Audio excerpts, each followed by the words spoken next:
Bonsoir Marine Le Pen. Bonsoir. Merci d'avoir accepté notre invitation. Vous allez bien sûr nous dire dans un instant quelle est votre décision concernant votre candidature à l'élection présidentielle 2027. Vous avez eu tout l'après-midi pour y réfléchir, notamment avec Jordan Bardella. Avant cela, quelle était votre première réaction dans la salle d'audience quand vous avez entendu l'arrêt de la Cour d'appel ? J'ai été heureuse. J'ai été heureuse qu'on rende aux Français leur liberté de voter et que la Cour me rende mon éligibilité. Mais cette Cour, en appel, vous a condamné comme la première fois pour détournement de fonds publics. Et aujourd'hui, ce soir, vous dites encore « je suis innocente ». Oui, bien sûr, je le dis. Je suis en désaccord, nous sommes d'ailleurs en désaccord avec l'application de l'article 432-15 du Code pénal aux faits que l'on nous reproche. Donc je rappelle qu'il consiste pour nos assistants, à avoir fait de la politique nationale plutôt que d'avoir fait de la politique européenne. Et par conséquent, je vais soumettre ce sujet de droit, à mon avis extrêmement sérieux, à la Cour de cassation. Mais deux magistrats, deux cours différentes qui ne se connaissent pas, ont jugé de la même manière dans le même sens. Vous êtes coupable, vous, le parti en tant que personne morale, et 11 autres personnes de détournement de fonds publics. Oui, mais je considère que deux juridictions peuvent commettre une erreur, et je pense que l'état de droit d'ailleurs, le considère lui aussi, puisqu'il permet précisément d'inscrire un pourvoi en cassation, ce que je ferai, pour que la Cour de cassation tranche ce sujet de droit. Vous avez été surprise, soulagée que cette option reste possible, que malgré votre condamnation, vous puissiez, le cas échéant, techniquement être candidate en 2027 ? Oui, bien entendu, parce que je l'avais dit, je pense que l'inéligibilité posait un énorme problème démocratique, puisque les Français, en réalité, n'avaient pas le choix et qu'on décidait pour eux. Et je pense qu'il ne faut jamais rien imposer, en réalité, au peuple français. Il faut lui laisser le dernier mot. Et donc, les Français, là, auront le dernier mot. Ce soir, vous dites que vous êtes candidate à l'élection présidentielle. Donc, ce soir, je suis candidate à l'élection présidentielle. Pour voir en cassation, pardonnez-moi, mais j'insiste, des juges indépendants vous ont jugé coupable de détournement de fonds.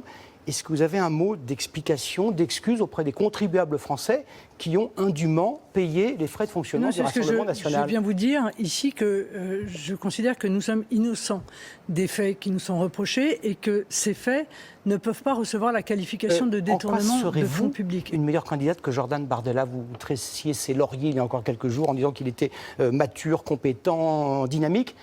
Mais malgré tout, dans cette tempête, c'est vous qui serez candidate. Parce que, encore une fois, je pense que nous offrons aux Français un binôme.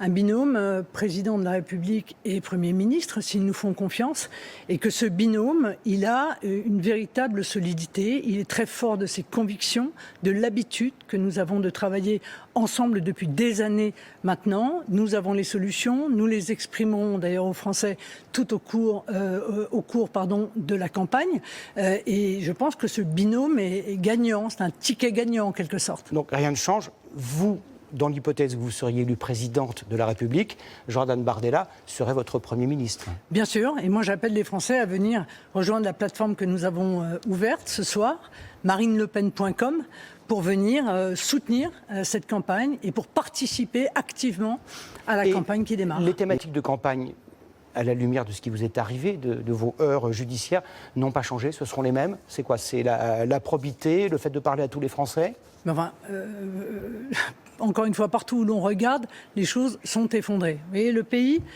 c'est un peu le syndrome Gulliver. C'est-à-dire le pays est un géant qui est maintenu au sol par des millions de petits fils qui sont toutes les décisions nuisibles qui ont été prises par ceux qui ont été au pouvoir depuis une trentaine d'années. Donc Jordan Bardella et moi-même, on va venir couper ces petits fils pour libérer le géant qu'est la France et lui permettre de retrouver sa place, mais aussi pour, encore une fois, changer la vie quotidienne des Français. On voit bien que ce soit l'école, que ce soit la santé, que ce soit la protection des enfants, que ce soit de manière générale l'insécurité, la désindustrialisation, il n'y a plus rien qui tourneront dans notre pays. Mais je viens de le dire aux Français très tranquillement et très sereinement, non, ça n'est pas une fatalité. Oui, il y avait d'autres décisions à prendre. Oui, il y a encore d'autres décisions à prendre pour que les choses, à nouveau, tourneront. Question personnelle, vous ne craignez pas dans les meetings que vous allez tenir dans les mois, les semaines à venir, que les Français, même vos sympathisants, vous renvoient au visage ce qui vous est arrivé? C'est-à-dire les attendus des jugements qui sont très... Vous dites, vous êtes innocent, mais les attendus sont très sévères. Factuellement, les choses sont étayées. Le fait que l'argent des contribuables ait été utilisé à des fins qui n'étaient pas les bonnes fins. Vous ne craignez pas que des gens se manifestent de cette manière-là? C'est les Français qui auront le dernier mot. Donc vous jugeront à cette aune-là également. C'est un peuple majeur.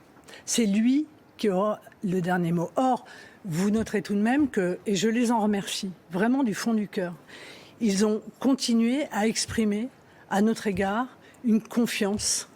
Et cette confiance, elle est pour nous un moteur, que ce soit pour moi ou que ce soit pour Jordan. Le parti qui vous a précédé, dont vous étiez membre, le Front National, son slogan c'était « main propre et tête haute ». Vous avez les mains propres aujourd'hui. Oui, je viens de dire que j'ai les mains propres et encore une fois, je ferai un pourvoi en cassation pour le démontrer. Une question d'ordre juridique. Si la Cour de cassation ne va pas dans votre sens, sachant qu'en première et en seconde instance, les juges n'ont pas été dans votre sens, donc ce n'est pas de la politique ni de la justice-fiction, qu'est-ce qui se passe? Mais nous verrons. Si vous êtes reconnu définitivement coupable, Monsieur Boulot, qu'est-ce qui se passe? Monsieur Boulot, nous verrons. Ah non, vous ne pouvez pas dire. Nous verrons.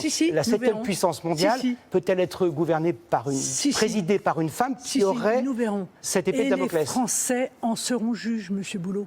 Nous verrons, et les Français en seront juges. C'est drôle, tout de même, de considérer les Français comme incapables de prendre une décision. Les Français seront juges parce que, très bonne nouvelle ce soir, précisément, ils vont avoir la liberté de choisir ce qui, jusqu'à aujourd'hui, n'était pas le cas.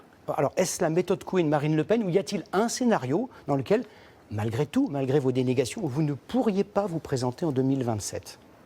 Non, il n'y a plus de scénario où je ne pourrais pas me présenter en 2027. Sinon, Monsieur Boulot, je ne serai pas là ce soir pour vous dire que je suis candidate à l'élection présidentielle. Mais vous étiez venu il y a un peu plus d'un an, en mars 2025, en disant que vous alliez être blanchi en appel et vous ne l'avez pas été. Donc tout le monde peut se tromper. Eh bien, tout le monde peut se tromper, mais espérons que la Cour de cassation ne se trompe pas.